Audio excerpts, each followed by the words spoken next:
Next topic बेटा अपन discuss करेंगे distribution of D electrons in octahedral complex.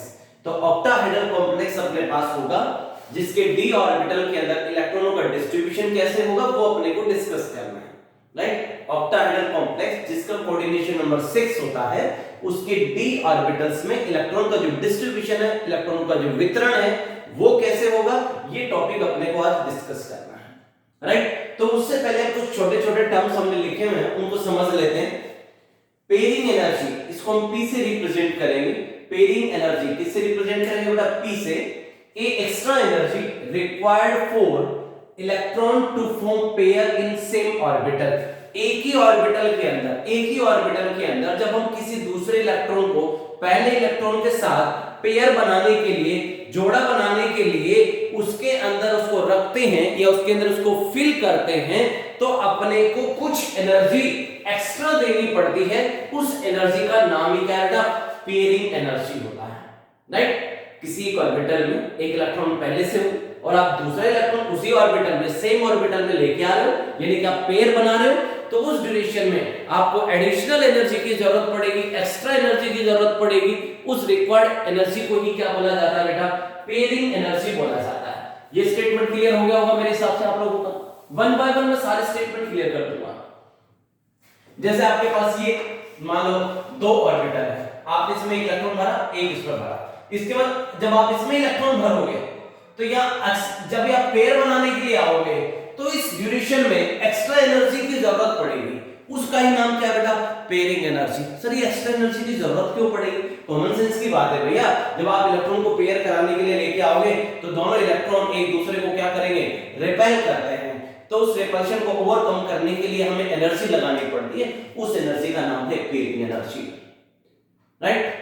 अगर मैं एक ऑर्बिटल और इस ऑर्बिटल में भी इलेक्ट्रॉन लेके आऊंगा, फिर इसमें भी पेयरिंग कराऊंगा, तो इसमें भी मेरे को एनर्जी देनी पड़ेगी, राइट। तो किसी एक ऑर्बिटल के अंदर, सेम ऑर्बिटल में जब किसी इलेक्ट्रॉन को हम पेयर कराते हैं उस ड्यूरेशन में जो एडिशनल एनर्जी की रिक्वायरमेंट होती है उसको पेयरिंग एनर्जी बोला जाता है। और किससे रिप्रेजेंट करते हैं? P से, राइट। यहां तक किसी को दिक्कत नहीं होनी चाहिए। अगला पॉइंट,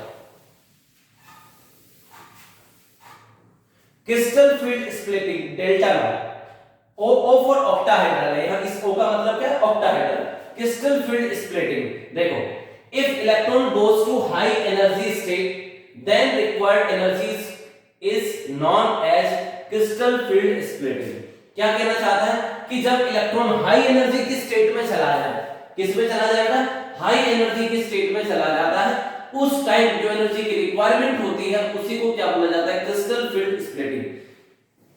जैसे मैं आपको एक बात बताऊं, आपके पास ये डी ऑर्बिटल है, 5 डी ऑर्बिटल है, ये आपके पास 5 डी ऑर्बिटल है, 5 D generated D orbital, right. ये 5 आपके पास डी जनरेटेड डी ऑर्बिटल है। इन सबकी एनर्जी एक समान है, राइट। जैसे इनके कांटेक्ट में लिगेंड आएगा, इन ऑर्बिटल के कांटेक्ट में जैसे लिगेंड आएगा तो इसके अंदर स्प्लिटिंग हो जाती है। और स्प्लिटिंग होने के बाद ऑक्टाहेड्रल में T2G ऑर्बिटल नीचे रहते हैं और EZ ऑर्बिटल ऊपर चले जाते हैं, राइट। T2G में कौन कौन है? DXY, DYZ, DZX, ये तीनों तो नीचे रह जाते हैं और DX2, Y2 और DZ2 ऊपर चला जाता है। तो अब आप मुझे बताइए इसकी एनर्जी क्या होगी? ये वाली एनर्जी एक्स्ट्रा एनर्जी है, ये वाली रिक्वायर्ड एनर्जी है, ये लोअर एनर्जी स्टेट है या हायर एनर्जी स्टेट है? तो आप बताइए ना, if electron goes to high energy state, ये हाई एनर्जी स्टेट है, ये लो एनर्जी स्टेट है। तो इलेक्ट्रॉन जब हाई एनर्जी स्टेट में जाएगा, जब इलेक्ट्रॉन इसके अंदर जाएगा, अरे बोलो, तो उस टाइम जो रिक्वायर्ड एनर्जी होगी उसको क्या बोलेंगे? क्रिस्टल फील्ड स्प्लिटिंग बोलेंगे। क्या बोलेंगे बेटा? Crystal field splitting, right. Electron किस में जाएगा जब बेटा? हाई एनर्जी में जाएगा, हाई एनर्जी स्टेट में जाएगा, तो फिर जो एनर्जी की रिक्वायरमेंट होती है उसको बोलते हैं क्रिस्टल फील्ड स्प्लिटिंग, राइट। या आप ऐसे बोल सकते हो, हाई एनर्जी, ये हाई एनर्जी वाले ऑर्बिटल हो जाएंगे, ये लो एनर्जी वाले ऑर्बिटल, इन दोनों का जो एनर्जी का डिफरेंस होगा उसको भी क्या बोल सकते हैं? क्रिस्टल फील्ड स्प्लिटिंग बोल सकते हैं, राइट। क्रिस्टल फील्ड स्प्लिटिंग की दो डेफिनेशन होगी। एक डेफिनेशन तो ये कि इलेक्ट्रॉन अगर हाई एनर्जी स्टेट में जाएगा तो जो एनर्जी चाहिए होगी, जिस एडिशनल एनर्जी की जरूरत पड़ेगी, उसे क्रिस्टल फील्ड स्प्लिटिंग एनर्जी बोल देंगे, right, crystal field splitting energy CFSE। या फिर हाई एनर्जी स्टेट और लोअर एनर्जी स्टेट, या हायर एनर्जी ऑर्बिटल और लोअर एनर्जी ऑर्बिटल, इन दोनों का जो एनर्जी डिफरेंस है, हायर एनर्जी स्टेट होगी, ये लोअर एनर्जी स्टेट है, ये हायर एनर्जी वाले ऑर्बिटल है, ये लोअर एनर्जी वाले ऑर्बिटल है, तो इन दोनों का जो एनर्जी का डिफरेंस है उसको क्या बोला जाता है, क्रिस्टल फील्ड स्प्लिटिंग बोला जाता है। समझ पा रहे क्या बात? यहां तक की बात क्लियर है? अब ध्यान से सुनना, अब सबसे इंपॉर्टेंट बात, ये दो एनर्जी है, दो एनर्जी कौन सी है हमारे पास, एक तो क्रिस्टल फील्ड स्प्लिटिंग एनर्जी है और एक हमारे पास पेयरिंग एनर्जी है। अगर हमारे पास स्ट्रॉन्ग फील्ड लिगेंड हुआ, स्ट्रॉन्ग फील्ड लिगेंड है, तो आपके पास स्प्लिटिंग वाली एनर्जी CFSE, ये वाली एनर्जी ज्यादा होगी और पेयरिंग एनर्जी कम होती है, पेयरिंग एनर्जी कम होती है। किसके अंदर? स्ट्रॉन्ग फील्ड लिगेंड जब प्रेजेंट होता है, अगर कॉम्प्लेक्स में स्ट्रॉन्ग फील्ड लिगेंड प्रेजेंट है तो पेयरिंग एनर्जी कम है, यानी कि इलेक्ट्रॉन को पेयर कराने के लिए ज्यादा एनर्जी नहीं देनी पड़ेगी। इसका मतलब स्ट्रॉन्ग फील्ड लिगेंड प्रेजेंट है तो उस ड्यूरेशन में पेयरिंग पॉसिबल है, क्योंकि ज्यादा एनर्जी नहीं लग रही, स्प्लिटिंग में ज्यादा एनर्जी लग रही है, पेयरिंग में एनर्जी कम लग रही है। अरे बोलो, क्रिस्टल फील्ड स्प्लिटिंग एनर्जी ज्यादा है, पेयरिंग एनर्जी कम है, दोनों ही रिक्वायर्ड एनर्जी है। क्रिस्टल फील्ड स्प्लिटिंग एनर्जी भी रिक्वायर्ड एनर्जी है और पेयरिंग एनर्जी भी रिक्वायर्ड एनर्जी है, दोनों ही एक्स्ट्रा, मतलब ये दोनों ही रिक्वायर्ड एनर्जी है। आप ऐसे समझो, ये भी रिक्वायर्ड एनर्जी है, ये भी रिक्वायर्ड एनर्जी है, लेकिन पेयरिंग के लिए एनर्जी कम चाहिए, इसका मतलब पेयरिंग होगी। तो इसलिए हम बोलते हैं कि जब स्ट्रॉन्ग फील्ड लिगेंड आ जाता है तो पेयरिंग इजीली हो जाती है। उसका रीजन यही है क्योंकि वहां पेयरिंग एनर्जी कम है और क्रिस्टल फील्ड स्प्लिटिंग एनर्जी ज्यादा है। जब वीक फील्ड लिगेंड होता है, जब अगर वीक फील्ड लिगेंड प्रेजेंट है आपके पास बेटा, तो वह पेयरिंग एनर्जी ज्यादा है। इसका मतलब कि जब हम इलेक्ट्रॉन को सेम ऑर्बिटल में पेयर करवाएंगे तो ज्यादा एनर्जी देनी पड़ेगी। इलेक्ट्रॉन को सेम ऑर्बिटल में पेयर कराते हैं तो ज्यादा एनर्जी देनी पड़ती है। किस केस में? वीक फील्ड लिगेंड के केस में। इसका मतलब वहां पेयरिंग नहीं होगी, तो यहां पेयरिंग होने के चांस काफी कम है और यहां पेयरिंग होने के चांस ज्यादा है। यह सबसे काम की बात है। जब स्ट्रॉन्ग फील्ड लिगेंड प्रेजेंट होगा तो पेयरिंग एनर्जी की वैल्यू कम है, इसका मतलब इलेक्ट्रॉन सेम ऑर्बिटल में पेयर हो सकता है। अरे बोलो, और अगर कॉम्प्लेक्स के अंदर वीक फील्ड लिगेंड है तो पेयरिंग एनर्जी ज्यादा होती है, इसका मतलब इलेक्ट्रॉन को पेयर कराने में ज्यादा एनर्जी लग रही है, तो पेयरिंग इजीली नहीं हो सकती। अरे बोलो, इसलिए हम बोलते हैं बार बार स्ट्रॉन्ग फील्ड लिगेंड है तो डी ऑर्बिटल के अंदर जो इलेक्ट्रॉन होते हैं उनमें पेयरिंग हो जाती है, लेकिन वीक फील्ड लिगेंड होता है तो डी ऑर्बिटल के इलेक्ट्रॉनों में पेयरिंग नहीं होती। उसका रीजन पेयरिंग एनर्जी है। स्ट्रॉन्ग फील्ड लिगेंड होगा तो पेयरिंग एनर्जी कम लगती है, दोनों ही रिक्वायर्ड एनर्जी है, लेकिन स्ट्रॉन्ग फील्ड लिगेंड जब होता है तो पेयरिंग एनर्जी की रिक्वायरमेंट कम होती है, तो इसका मतलब पेयरिंग हो जाएगी। और वीक फील्ड लिगेंड में पेयरिंग एनर्जी की ज्यादा होती है, तो इसका मतलब इलेक्ट्रॉन को पेयर कराने पे ज्यादा एनर्जी देनी पड़ेगी, तो पेयरिंग नहीं हो पाएगी। सीधी सी बात है। तो हमने क्या सीखा? जब स्ट्रॉन्ग फील्ड लिगेंड प्रेजेंट होगा तो पेयरिंग हो जाएगी, वीक फील्ड लिगेंड है तो पेयरिंग नहीं होगी क्योंकि पेयरिंग एनर्जी की वैल्यू ज्यादा है, इसलिए पेयरिंग नहीं हो सकती। अगला point, calculation of CFSE, crystal field splitting energy. Crystal field splitting energy, इसकी कैलकुलेशन कैसे करेंगे जरा। ऑक्टाहेड्रल कॉम्प्लेक्स की बात चल रही है, ये मैटर किसका चल रहा है? ऑक्टाहेड्रल कॉम्प्लेक्स का। ये कैलकुलेशन भी किसके लिए हो रही है? ऑक्टाहेड्रल कॉम्प्लेक्स के लिए। ध्यान रहे, ये calculation crystal field splitting energy की है लेकिन ऑक्टाहेड्रल कॉम्प्लेक्स के लिए है। Matter clear? तो ये लिखेंगे बेटा -0.4x + 0.6y। अरे बोलो, क्या लिखोगे? -0.4x + 0.6y। कर लेंगे आप? जैसे हम आपको बताएं, हमारे पास जब d ऑर्बिटल, ये 5d है मेरे पास, ऑक्टाहेड्रल कॉम्प्लेक्स में जब स्प्लिटिंग होती है बेटा, T2g नीचे रहता है, Eg ऊपर रहता है। ये वैल्यू होती है -0.4 सॉरी +0.6 और ये होती है -0.4। कर लोगे? ये -0.4 होती है, +0.6 होती है।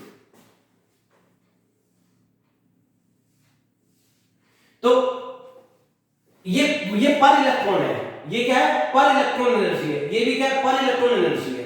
मान लो मेरे पास दो इलेक्ट्रॉन है, D2 मेरे पास है और दोनों इलेक्ट्रॉन यहां आ गए, तो क्रिस्टल फील्ड स्प्लिटिंग एनर्जी कितनी लिखूं इसकी, तो एक इलेक्ट्रॉन की कितनी होती है, -0.4, तो दो इलेक्ट्रॉन की कितनी हो जाएगी बेटा, -0.8 हो जाएगी। मान लो ये D3 होता, तीनों इलेक्ट्रॉन यहां आ गए होते, तो आप क्या लिखोगे, माइनस कितनी हो जाएगी, -1.2 हो जाएगी। अरे एक इलेक्ट्रॉन की 0.4 होती है, तो तीन इलेक्ट्रॉन की 1.2 हो जाएगी।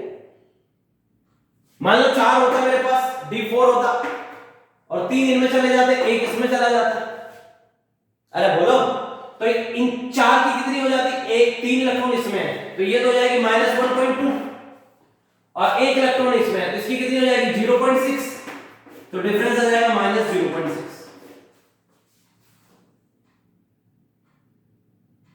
अरे बोल, कर पाओगे आप ऐसे? तो ये 0.4 इंटू x का मतलब क्या है, x नंबर ऑफ इलेक्ट्रॉन है, x नंबर ऑफ इलेक्ट्रॉन है किसके अंदर, T2G के अंदर। T2G में जितने इलेक्ट्रॉन, जैसे 3 इलेक्ट्रॉन है T2G में, तो 3 इंटू -0.4 करोगे, तो यानी कि जो x है वो किसको रिप्रेजेंट कर रहा है, number of electron in T2G। अच्छा, या 0.6, या कितने इलेक्ट्रॉन है Eg में, 1, तो Eg में 1 इलेक्ट्रॉन है, तो 0.6 इंटू 1 हो जाएगा बेटा। तो यानी कि ये जो y है किसको रिप्रेजेंट कर रहा है, number of electron in Eg। तो बेटा CFEC कैसे निकलेगी, -0.4x + 0.6y, x क्या होगा, T2G में कितने इलेक्ट्रॉन है, y क्या है बेटा, Eg में कितने इलेक्ट्रॉन है, x T2G के इलेक्ट्रॉन है, y Eg के इलेक्ट्रॉन है। क्लियर, T2G में कितने होंगे, Eg में कितने होंगे, ये तो भी हम देख लेंगे, इलेक्ट्रॉन जो फिल करेंगे कौन से रूल के अकॉर्डिंग करेंगे, हुंड रूल के अकॉर्डिंग, वो आपने 11th क्लास में पढ़ा था।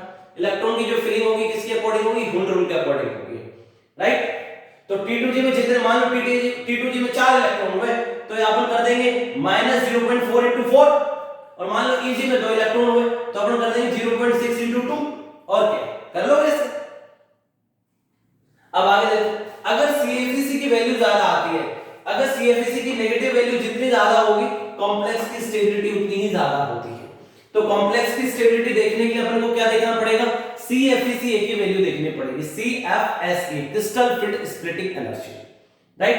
अब मैं कुछ कॉम्प्लेक्स पे इन बातों को लगा के देखता हूं।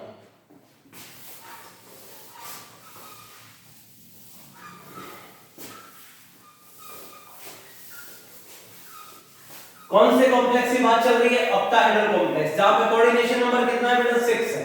ये सब बातें उसी के लिए हो रही है।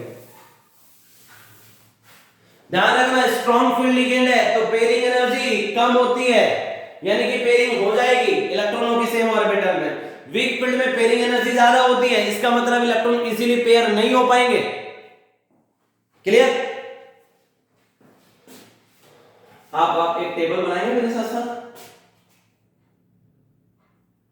इधर डी इलेक्ट्रॉन लिखेंगे अपन, डी इलेक्ट्रॉन, डी में कितने इलेक्ट्रॉन, इधर लिखेंगे बेटा वीक फील्ड लिगेंड, फिर लिखेंगे स्ट्रॉन्ग फील्ड लिगेंड, फिर CFSE अनपेयर्ड इलेक्ट्रॉन, एंड फिर type of complex.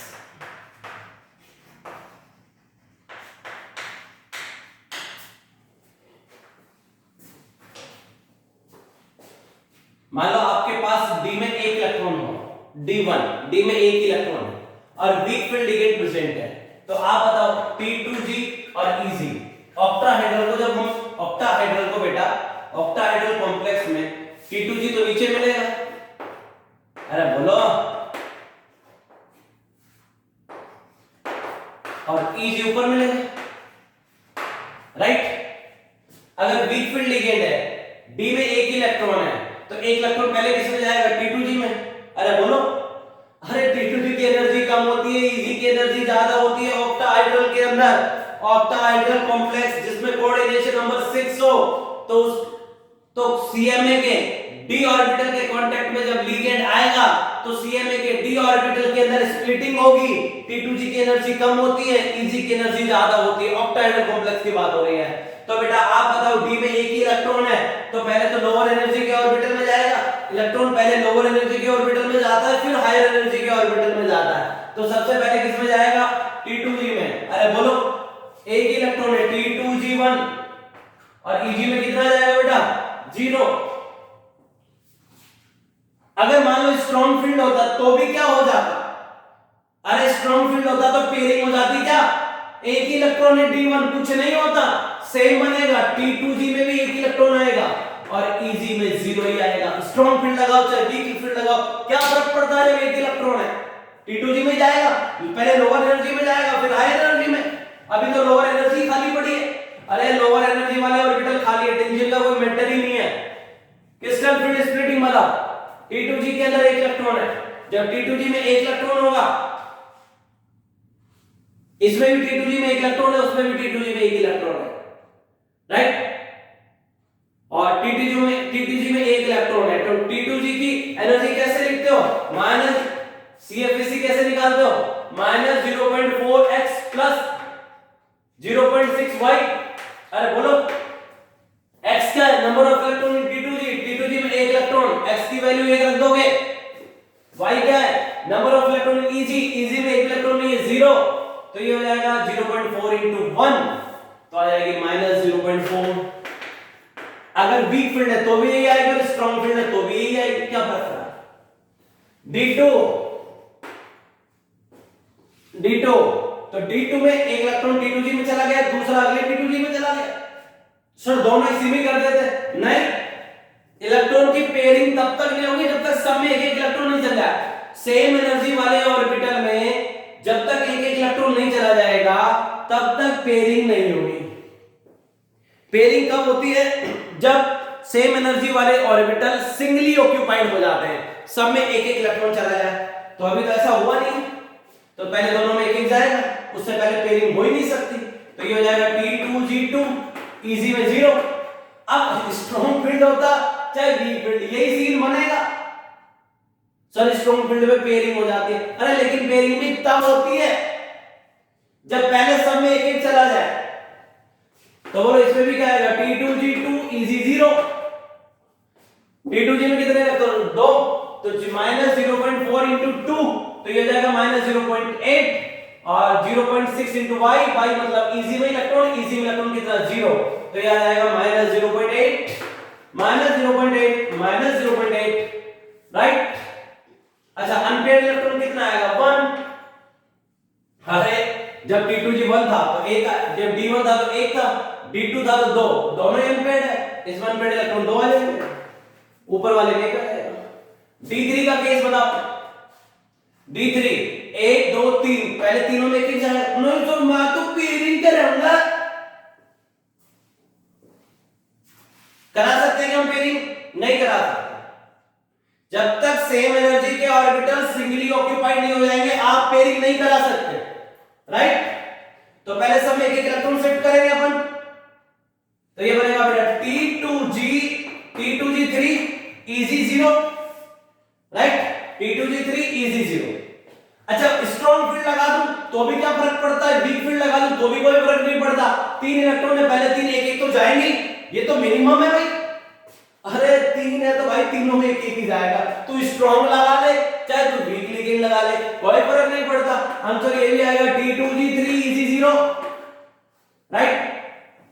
Energy calculate करो, T2G में 3, 0.4 into 3 माइनस 1.2, वीक फील्ड है, तो स्ट्रॉन्ग फील्ड होता तब क्या फर्क पड़ जाएगा, स्ट्रॉन्ग फील्ड में भी 3 है T2G में, माइनस 1.2। अनपेयर्ड इलेक्ट्रॉन कितने बेटा, तीनों सिंगल है, तीनों क्वार इलेक्ट्रॉन है, अनपेयर्ड इलेक्ट्रॉन 3।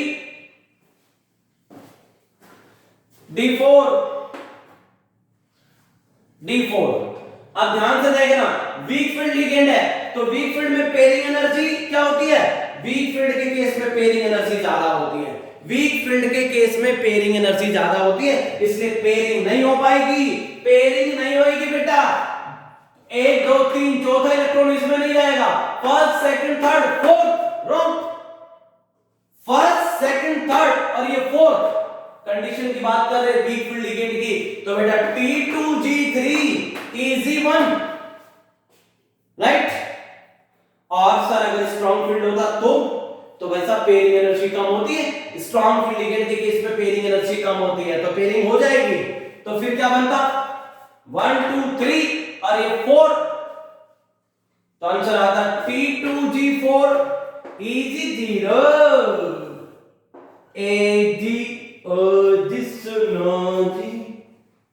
T2G में इलेक्ट्रॉन बोला बेटा, अपन इस वाले के लिए CFSC कैलकुलेट कर रहे हैं, इस वाले के लिए T2G में 3, इजी में 1, T2G में 3 है बेटा, -0.4 into 3 plus 0.6 into 1, right, -1.2 plus 0.6 minus 0.6, right, -0.6 बराबर।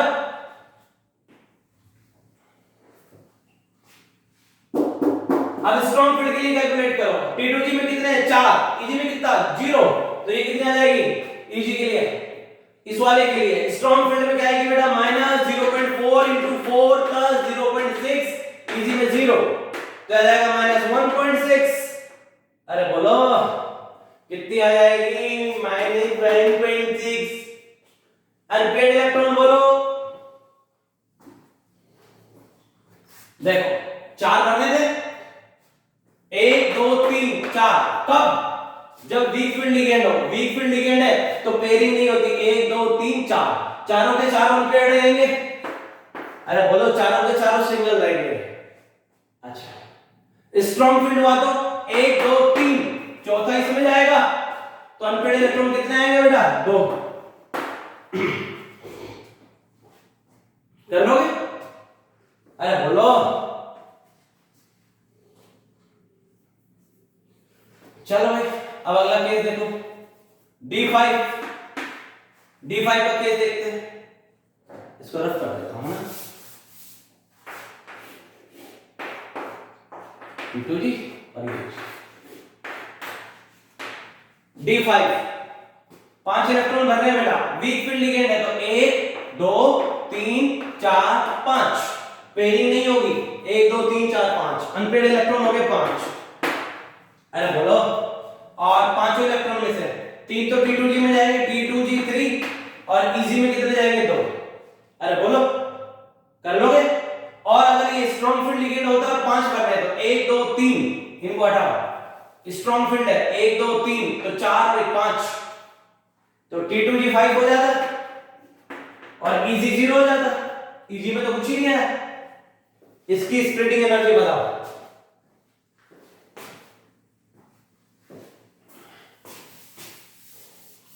वीक फील्ड लिगेंड प्रेजेंट है तो बता जा, 3 तो T2G में 2 इजी में, तो -0.4 into 3 plus 0.6 into 2।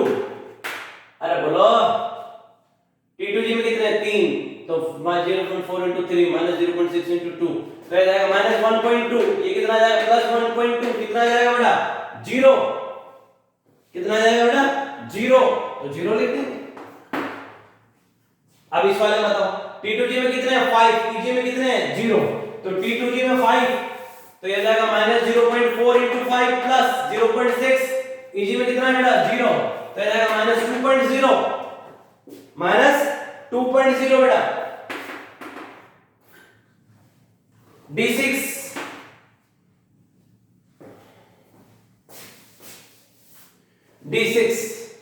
तो D6 फिल करना है हमको बेटा, D6 1 2 3, वीक फील्ड लिगेंड है 1 2 3 4 5 और ये 6, 1 2 3 4 5 6, D6 हो गया। तो ये क्या बन गया बेटा T2G में कितने हैं 4, इजी में कितने हैं बेटा 2, T2G में 4, इजी में 2। स्ट्रॉन्ग फील्ड, अच्छा अनपेयर्ड इलेक्ट्रॉन बताओ 1 2 3 4 अनपेयर्ड इलेक्ट्रॉन है बेटा। अच्छा इसमें कितने थे, इसके तो लिखे ही नहीं, T2G में 5 थे, 1 2 3 4 5, इसमें 1 अनपेयर्ड। अब स्ट्रॉन्ग फील्ड लिगेंड है और टोटल कितने 6, तो बेटा स्ट्रॉन्ग फील्ड में क्या होगा जरा बताओ, 1 2 3 4 5 6।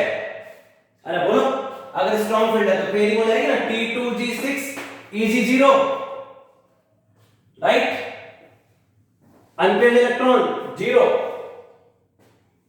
अब CFSC निकालो वीक फील्ड वाले में 4 और 2, तो -0.4 into 4 plus 0.6 into 2, ये हो जाएगा -1.6 plus 1.2, तो तो माइनस 0.4, माइनस 0.4। अरे बोलो, अब अगले वाले के लिए निकालो बेटा। स्ट्रॉन्ग फील्ड में T2G में कितने 6, minus 0.4 into 6 plus 0.6 y, easy में कितने बेटा 0, तो आ जाएगा माइनस 2.4, माइनस 2.4। अरे बोलो, कर लोगे बेटा? एक और करा देता हूं, फिर मैं डायरेक्ट लिखूंगा।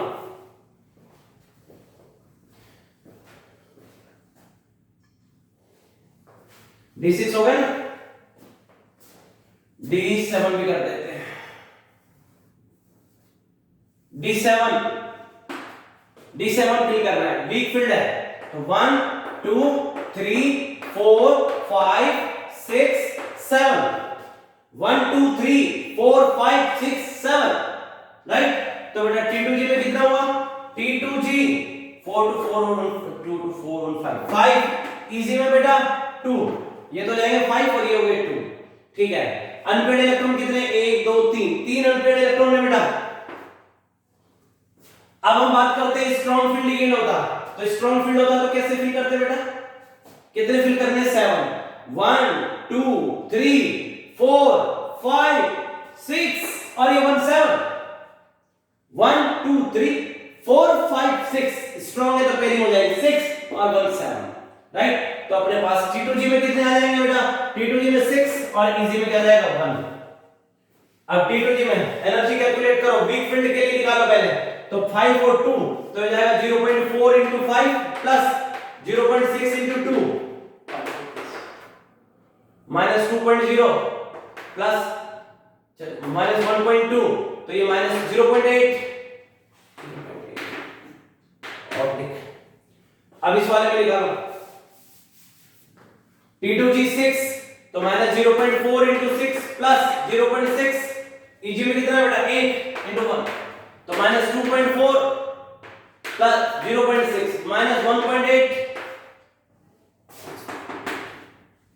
अरे बोलो, D8 D8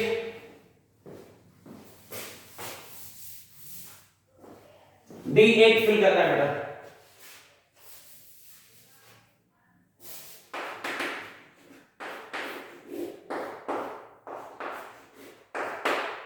एट फिल करने हैं, वीक फील्ड है, ध्यान रखना 1 2 3 4 5, वीक फील्ड है तो पेयरिंग पहले नहीं कराएंगे, 1 2 3 4 5 6 7 8, 8 कर दिया।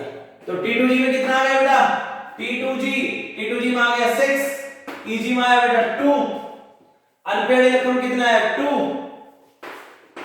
इसमें कितना आया था अनपेड इलेक्ट्रॉन, T2G में 6, इसमें 1 आया।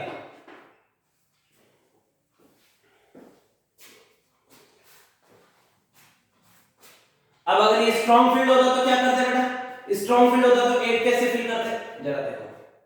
स्ट्रॉन्ग फील्ड होता 1 2 3 4 5 6 7 8, ध्यान से, स्ट्रॉन्ग फील्ड में 1 2 3 4 5 6 7 8, T2G में कितने जाएंगे 6, EG में कितने जाएंगे 2, तो देखो दोनों में सेम आ रहा है बेटा, T2G 6 EG 2, इसमें भी T2G 6 EG 2, यानी कि स्ट्रॉन्ग फील्ड वीक फील्ड का कोई फर्क नहीं पड़ा, दोनों में सेम आ गया बाय डिफॉल्ट। अरे हमने जानबूझ के नहीं किया, अपने आप हो गया, राइट। अनपेड इलेक्ट्रॉन बताओ इस टाइम कितने अनपेड इलेक्ट्रॉन है, 2, CFSC निकालो 6 और 2, तो जाएगा minus 0.4 into 6 plus 0.6 into 2 minus 2.4 plus 1.2, तो कितनी आ जाएगी माइनस 1.2, ये भी कितनी आएगी माइनस 1.2। अरे बोलो, कर लो, D9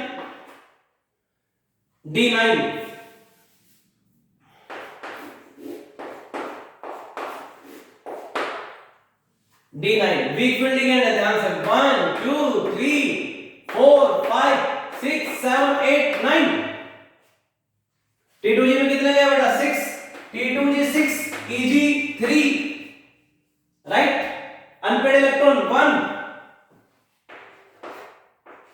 अनपेड इलेक्ट्रॉन 1 आ गया, एक ही तो क्वाल है बेटा, अब अगर स्ट्रॉन्ग फील्ड होता तो जरा देखना, पेयरिंग करवाता, कितने बने 9, 1 2 3 4 5 6 7 8 9, सेम सिचुएशन बनेगी।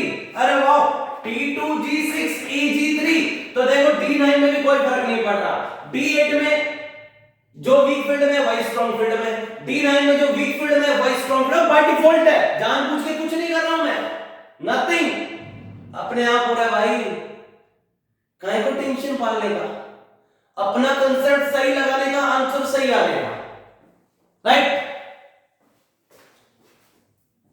चलो अनपेड इलेक्ट्रॉन कितना आएगा, 1 ही आएगा।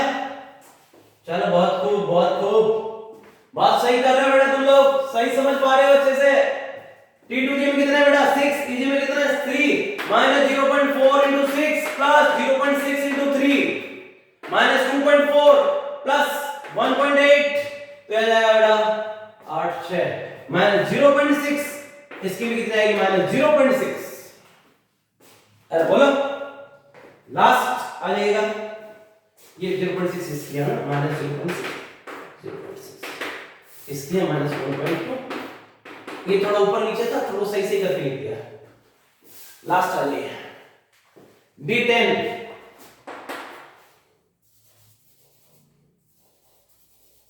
वीक फील्ड लिखा है बेटा 1 2 3 4 5, पेयरिंग पहले नहीं कराई, समय कहीं बना 1 2 3 4 5 6 7 8 9 10, T2G6 EG4, T2G में 6 EG में 4, अच्छा स्ट्रॉन्ग फील्ड होता तो क्या कर लेते, 1 2 3 4 5 6 7 8 9 10, सेम सिचुएशन बनेगी भाई, सेम बन रहा है रे, अरे सेम बन रहा है कालिए, सेम बन रहा है, तो D10 में भी वही सीन बन गया, तो D8 D9 D10 इन तीनों में जो वीक फील्ड की सिचुएशन है वही स्ट्रॉन्ग फील्ड की सिचुएशन है, राइट।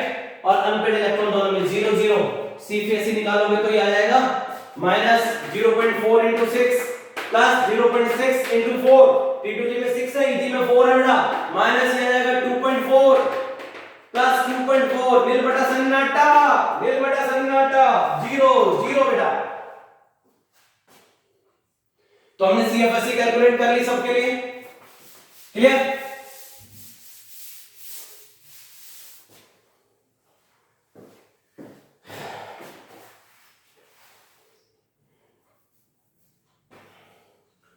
अच्छा अब आप मुझे एक बात बताओ,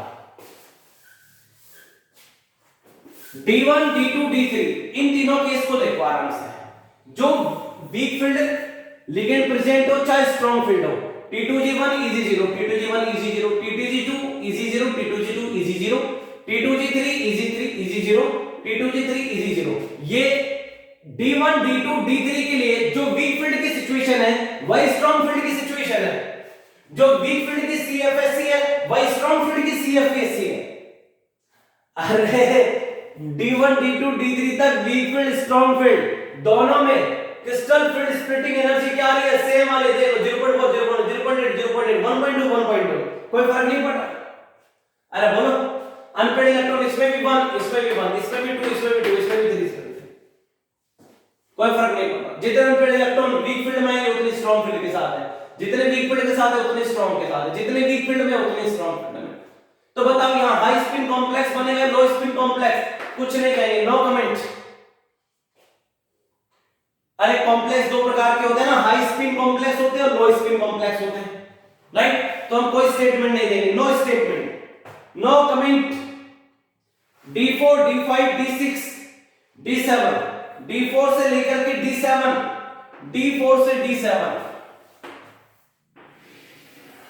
देखना जरा, ये दोनों अलग है, ये दोनों अलग है, ये दोनों अलग है बेटा, ये दोनों अलग है।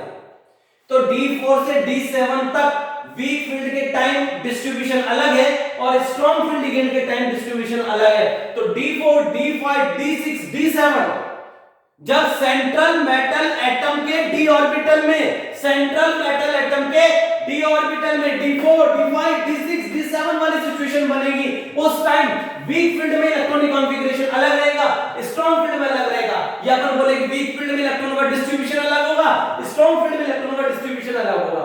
किस केस में? D4 D5, D6, D7 के केस में, राइट। तो D4 से लेकर के D7 तक का जब केस आएगा तो वीक फील्ड और स्ट्रॉन्ग फील्ड में इलेक्ट्रॉनों का डिस्ट्रीब्यूशन जो है वो एक जैसा नहीं होगा, यानी कि यहां पर बेटा D4 से D7 तक, D4, D5, D6, D7 तक हाई स्पिन कॉम्प्लेक्स भी बन सकते हैं और लो स्पिन कॉम्प्लेक्स भी बन सकते हैं। अरे बोलो, यहां हाइब्रिडाइजेशन sp3 d2 भी हो सकता है और d2 sp3 भी हो सकता है, दोनों पॉसिबिलिटीज है। अब जरा देखो d8 d9 d10 जैसा वीक फील्ड का डिस्ट्रीब्यूशन है वैसा ही डिस्ट्रीब्यूशन किसमें आया, स्ट्रॉन्ग फील्ड में, यानी कि d1 d2 d3 d8 d9 d10 इन तीनों के ऊपर और इन तीनों के ऊपर के तीन d1 d2 d3 लास्ट के तीन d8 d9 d10, ये वाला अगर आपको d में इलेक्ट्रॉन मिला, d1 हुआ, d2 हुआ, d3 हुआ, d8 d9 d10 हुआ, तो इन सिचुएशन में वीक फील्ड स्ट्रॉन्ग फील्ड का कोई फर्क नहीं पड़ेगा। अरे बोलो, समझ में आ रही है क्या? वीक फील्ड स्ट्रॉन्ग फील्ड दोनों में ही सेम इलेक्ट्रॉनों का डिस्ट्रीब्यूशन होगा, d1 में, d2 में, d3 में और d8 में, d9 और d10 में, राइट। कोई मुझसे पूछे यहां हाई स्पिन बनेंगे लो स्पिन, नो कमेंट। अब आप बताओ, किसी में d1 d2 d3 आ रहा है तो अंदर का d खाली पड़ा है, अरे d में 5 होते हैं 5, लेकिन आपका d3 भी आ गया तो 2 खाली पड़े हैं, d2 में 3 d खाली पड़े हैं, d1 में 4 d खाली पड़े हैं। अरे आप बोलो, तो इनमें तो d मिलेगा ही मिलेगा खाली, कोई पंगा ही नहीं है, खुद का अंदर का d खाली पड़ा है, इसलिए इन तीनों केस में हाइब्रिडाइजेशन जो आएगा वो d2sp3 आएगा। अगर ऑक्टाहेड्रल कॉम्प्लेक्स हो, ध्यान रखो, इधर देखो, ध्यान से सुनो, कोऑर्डिनेशन नंबर 6 हुआ, कोऑर्डिनेशन नंबर 6 हुआ और सीएमए d1 d2 d3 रखता है, तो आंख बंद करके आंसर देंगे कि कॉम्प्लेक्स का हाइब्रिडाइजेशन d2sp3 आएगा और इनर ऑर्बिटल कॉम्प्लेक्स बनेगा। Don't worry. Coordination number 6, coordination number 6 d1 d2 d3 हुआ, सीएमए के अंदर d1 d2 d3 हुआ, कोऑर्डिनेशन नंबर 6 हुआ, तो हाइब्रिडाइजेशन क्या देंगे, d2sp3। d4 d5 d6 d7 में sp3 d2 भी हो सकता है, d2sp3 भी हो सकता है। अब जरा देखो d8 d9 d10, अब इनमें तो भाई d खाली नहीं है खुद का, देखो d8 को भर के देखो, कॉमन सेंस लगाओ, जैसे d8 की बात करें तो d8 की बात करो, 1 2 3 4 5 6 7 8, अरे बोलो, चलो सर मैं स्ट्रॉन्ग फील्ड लिगेंड लगाऊंगा, मैं इसकी पेयरिंग करवा दूंगा, स्ट्रॉन्ग फील्ड हुआ तो पेयरिंग करवा दे, कितना डी खाली होगा, एक ही तो डी खाली हो सकता है। अरे बोलो, और जब कोऑर्डिनेशन नंबर 6 होगा तो हाइब्रिडाइजेशन d2sp3 होता है या sp3 d2 होता है, तो बेटा मिनिमम 2 डी चाहिए तेरे को, मिनिमम 2 डी चाहिए। क्या 2 डी खाली है अंदर वाले? हो ही नहीं सकते, पॉसिबल ही नहीं, राइट। तो इस सिचुएशन में जब d8 d9 d10 होगी तो अंदर वाला d वेकेंट नहीं मिल सकता, हाइब्रिडाइजेशन इन तीनों केस में sp3 d2 आएगा, आउटर ऑर्बिटल कॉम्प्लेक्स बनेगा। किसी को दिक्कत? अरे बोलो, तो मैंने क्या सीखा, d1 d2 d3 electronic configuration हुआ, d1 d2 d3 सीएमए का, कोऑर्डिनेशन नंबर 6 हो, सीएमए में d1 d2 d3 मिले, सीएमए में d1 d2 d3 मिले, उस टाइम हाइब्रिडाइजेशन क्या लिखेंगे, d2sp3, राइट। और कोऑर्डिनेशन नंबर 6 हो लेकिन d8 d9 d10 हो, सीएमए में क्या हो, d8 d9 d10, तो हाइब्रिडाइजेशन लिखेंगे sp3 d2। रीजन क्लियर है, रीजन क्लियर है, d8 d9 d10 में रीजन क्लियर है। पेयरिंग करवा भी लेंगे तो भी d तो खाली 2 अंदर मिलने नहीं, ना तो d8 में d9 में d10 में खाली 2 d नहीं मिल सकते हैं। और कोऑर्डिनेशन नंबर 6 में 2 ही हाइब्रिडाइजेशन है, sp3 d2 d2sp3, तो 2 डी चाहिए, 2 डी भी नहीं दे सकते, सोचने की बात ही नहीं, sp3 d2 आएगा। d1 d2 d3 में अंदर वाले डी खाली पड़े रहेंगे, खाली मिलेंगे, d5 होते हैं, d3 तक काम भी ले ले तो भी खाली मिलेंगे, तो अंदर वाले में d2sp3 हाइब्रिडाइजेशन हो जाएगा। हाँ, इन केस में d4 से d7 तक sp3 d2 भी हो सकता है, d2sp3 भी हो सकता है, यह डिपेंड करेगा वीक फील्ड लिगेंड है या स्ट्रॉन्ग फील्ड लिगेंड है। अगर स्ट्रॉन्ग फील्ड लिगेंड हुआ तो d2sp3 होगा और वीक फील्ड लिगेंड हुआ तो sp3 d2 होगा। ध्यान रहे, स्ट्रॉन्ग फील्ड लिगेंड हुआ तो पेयरिंग हो जाएगी, D2sp3 होगा, और वीक फील्ड लिगेंड हुआ तो पेयरिंग नहीं होगी, sp3d2 होगा, राइट। तो D4 से हमने ये देखा strong field weak field ligand का जो लफड़ा है, पहली बात तो केवल 3D सीरीज पे है, और उस 3D सीरीज में भी D4 से D7 पे ही है। ये strong field weak field ligand का जो पंगा है ना, लिगेंड की स्ट्रेंथ की जो प्रॉब्लम है कि कब पेयरिंग हो जाती है, नहीं होती, कब D2sp3 हो जाता है, कब sp3d2 हो जाता है, ये केवल 3D सीरीज के एलिमेंट पे है, और उसमें भी ऑक्टाहेड्रल के अंदर कब, जब D4 से D7 की बात हो रही हो तभी पंगा है, बाकी तो फिक्स है। हम बात कर रहे हैं ऑक्टाहेड्रल की, कर पाएंगे आप? तो बेटा इसको आप अच्छे से देखेंगे वीडियो को, इस लेक्चर को यहीं फिनिश करते हैं।